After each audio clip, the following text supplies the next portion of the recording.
Hello guys, so in today's video we're gonna see the conceptual stuff. Okay, what is Python, why Python, what can Python do? And so let's just dive right in. So what is Python? First of all, Python is a popular programming language. It was created by Guido van Rossum and released in 1991. Okay, it's you can just remember this one. It's a popular programming language. Okay, this sentence is more than enough in this. So it is used for web development, obviously, software development, mathematics, system scripting. These are all well known, right? So what can Python actually do? Python can be used on a server to create web applications. So that's what this web development says. Um, Python has a simple syntax similar to the English language. So I can. Oh, what? Sorry, I came down. So Python can be used alongside software to create workflows, that is AI, HTML workflows, and etc. etc. So Python can connect to database systems. So it can also read and modify files. So if you take ChatGPT, it runs exactly the same, right? I can't say that it's completely Python based. It's a mix of Python and many more. But Python plays a real crucial role in this. So Python can be used to handle big data and perform complex mathematics. True. Python can be used for rapid prototyping or for production-ready software development. So I guess you must be aware with these. Fine. Uh, so let's go to why Python. Okay, fine. Why Python? Python works on different platforms. Yes, Windows, Mac, Linux, Raspberry Pi, etc.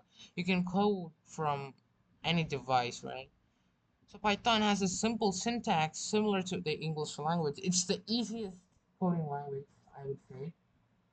Or it might be C, but it's really easy, okay? Python has syntax that allows developers to write programs with fewer lines than some other programming languages. Okay, if you see Java or JavaScript, it might break your head. It's so long. So Python runs on an interpreter system, meaning that code can be executed as soon as it is returned. I mean, written. Oh, what am I doing? So this means that prototyping can be very quick. So that's true, right? It increases the productivity time. So Python can be treated in a procedural way, true, uh, an object-oriented way or a functional way, definitely, right? So good to know. Okay, let's see what it is.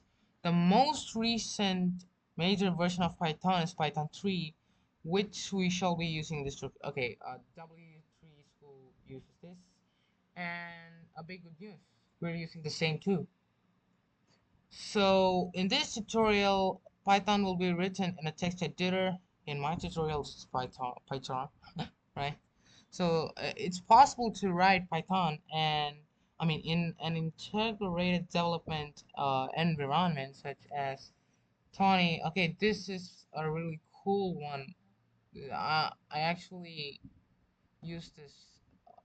It's really cool. But Python is it's just in the next level. So NetBeans or Eclipse, I'm not aware of these two.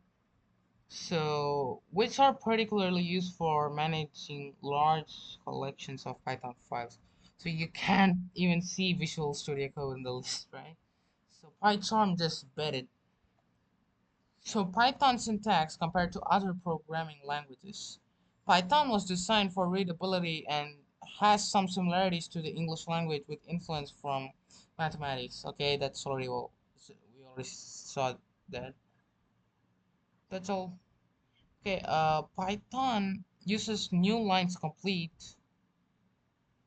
Okay, computer command. Okay. As opposed to other programming languages which are often use semicolons and parentheses. So those are too complex. I don't want to go so complex.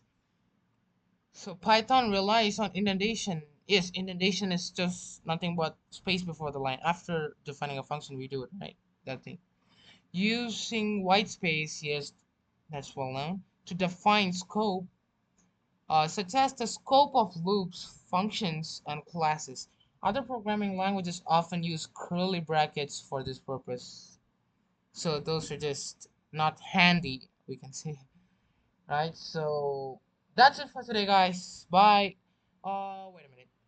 I have sent a link on my previous video, so you can just go check out the link out there. So that's it for today, guys.